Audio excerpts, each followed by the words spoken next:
We're on location with the Beatles, and they're here to tell us about an exciting new movie. Tell us where we're talking from this time. Hi, everybody. This is John here. This is Paul, George. and Ringo. And we're very happy to be on your program once again. We're just talking on the set of the film we've just finished in Nassau, Bahamas. Help! Help! Help! Help! Help! Help! John, where did this title come from? Help. How'd you find Out it? of Dick Lester's mouth it came. Our director and friends. I thought it came out of his shoe. Well, Dick sort of slowly went up to us one at a time, punching us, saying it's going to be called Help.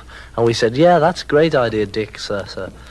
We'll call it that, and that's how it all became about.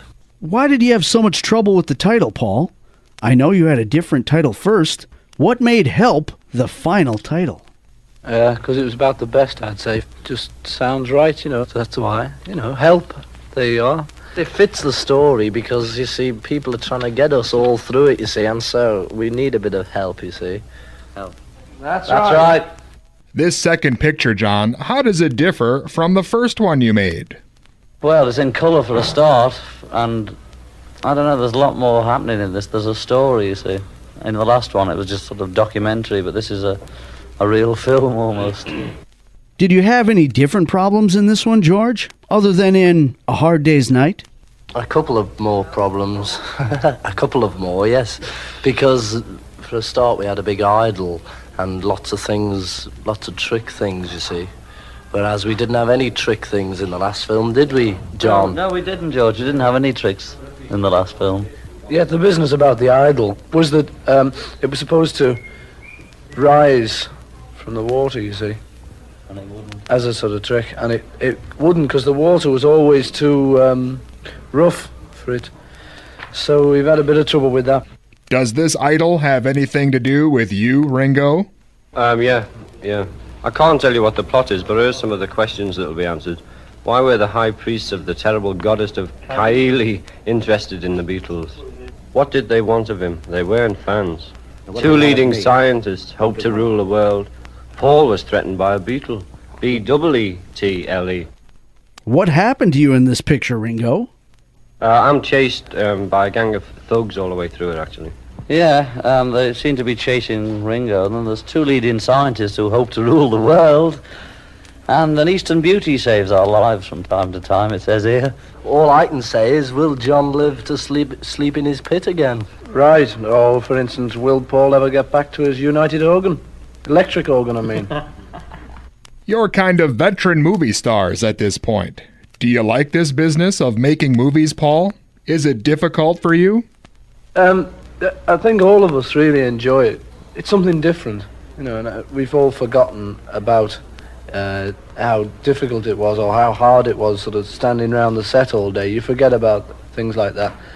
And it's just nice to be sort of doing something like a film, which is a completely new thing for us, really. We've only ever done one before this one.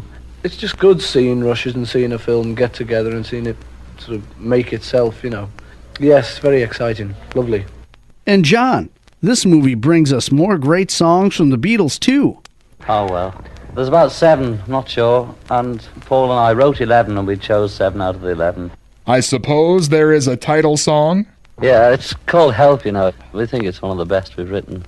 Sung at the beginning and the end of the picture, made for United Artists, with the help of Walter Shenson and Dick Lester, one or two people we ought to plug, called Help.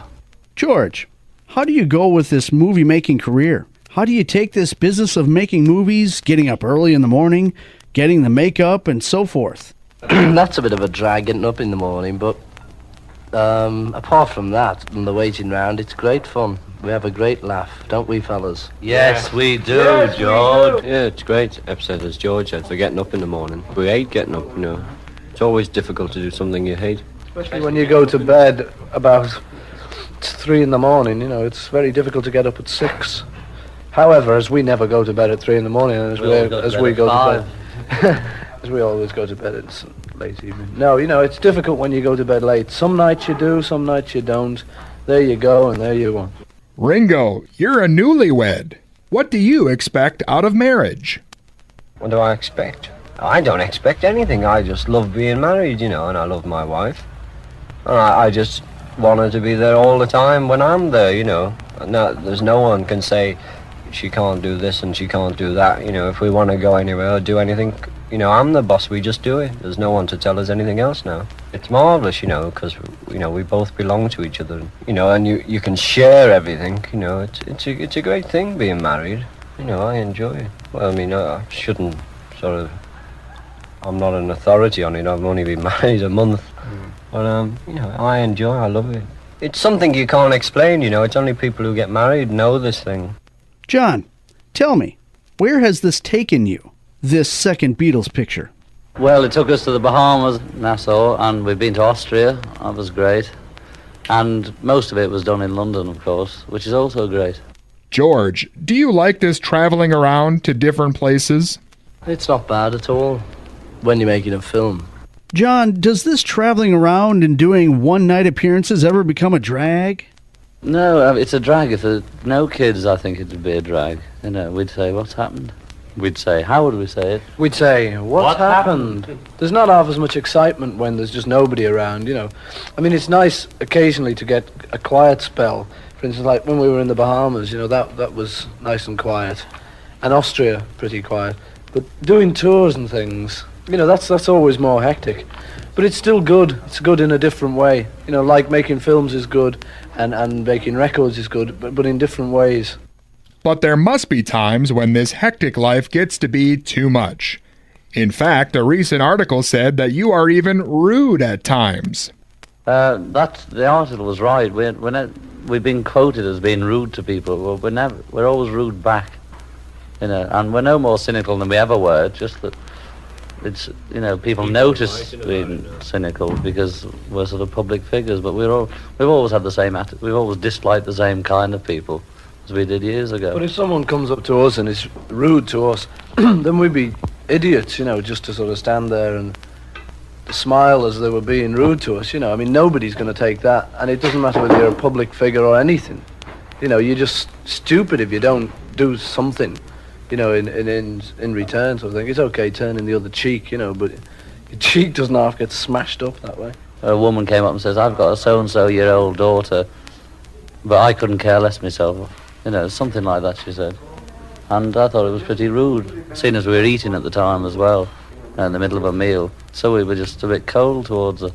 And she probably thought we had no right to be, but she forgets that we're human, you see. At what point do you get used to a phenomenon like this? At first, everything was going too quick anyway. We didn't even have enough time to think of what was happening. We just did it, and then, suddenly we realised that we were selling records and things. But, apart from that, we never thought too much about it. We used to just see how many records were selling, and that was it. Go and do a show, but we never used to sit round talking about how great we were. So, it's just a thing, in the back of your head that you're what you are and you're doing your job, and that's it, Now that you've completed your second picture, you boys are not going to give up concerts, are you? No, of course not. We're doing a big tour, in America. I don't know how many cities, but it'll be pretty hectic, But it's all good fun. We enjoy it. Filming, making records, concerts. You know us. A laugh a minute. Ha, ha, ha, ha, ha. When you're writing a song for the picture, do you write it for a particular scene? What happens is that we just shove them in anywhere. Yeah, we just write the songs first, and then just shove them in anywhere, as George said, especially in the sunset scene at the very end of the picture, where the two lovers, that's George and Ringo, are coming towards each other on the beach, and they just finally meet. Well, actually, they don't quite meet, they just run past each other, and both dive into the sand, and as they do, the sun goes down.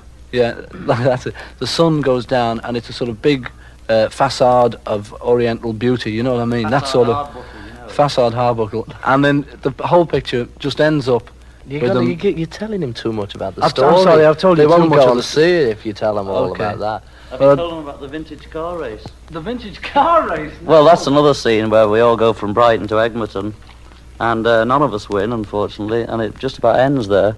It sounds like fun. I want to thank all you boys for talking with us today. We're all looking forward to seeing you in your second motion picture, Help. This is Paul McCartney saying thank you very much. We hope you enjoy our film, and it's been nice being on your show.